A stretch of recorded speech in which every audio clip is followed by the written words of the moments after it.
man, Chiso man, UTT, Postewa,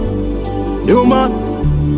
G-Money Fire. Manager tado kandire hopo mashoko kuda kunditesta gara wazviziva ini sechingwa ndinotosta gramare rudose bhora iwa wakanditesta wakandikoshera mulevi mangu hauna puresha mulevi mangu waiva kupi jeri iwe wakakosha udzikamidze moyo mangu mashoko awaitaura isu tichidanana pamwe ndichitotiramba wakazimbawo mudiwa mulevi mangu waiva kupi jeri wakakosha udzikamidze moyo mangu mashoko awaitaura isu tichidanana pamwe ndichitotiramba wakazimbawo mudiwa handikusiye chichizvemoyo uri angelic handikutye ufunge kuita kunge pandemic bebi rudo rwacho ufunge kani iautomatic pandiri handikurukure ufunge paromantic unopenya nguva dzose kuita seruva pambira mudhuze wewe tarisawo nguva tichidanana titi chapinda tesewo muguva mashoko tichitandarawo takamirira nguva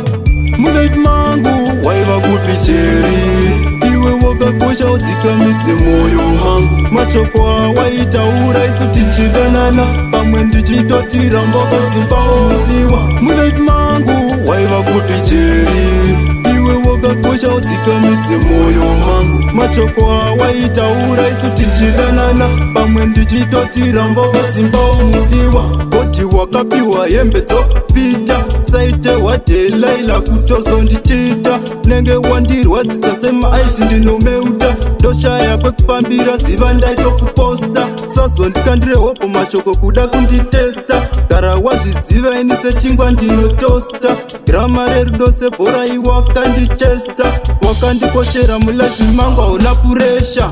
mulevi mangu waiva kupi jeri iwe wakakosha udzikamidze moyo mangu mashoko awaitaura isu tichidanana pamwe ndichitotiramba wakazimbawo mudiwa mulevi mangu waiva kupi jeri iwe wakakosha udzikamidze moyo mangu mashoko awaitaura isu tichidanana pamwe ndichitotiramba wakazimbawo mudiwa handikusiye chichizvemoyo uri angelic handikutye ufunge kuita kunge pandemic bebi rudo rwacho ufunge kani iautomatic pandiri handikurukure ufunge paromantic unopenya nguva dzose kuita seruva pambira mudhuze wewe tarisawo nguva tichidanana chiti chapinda tesewo muguva mashoko tichitandarawo takamirira nguva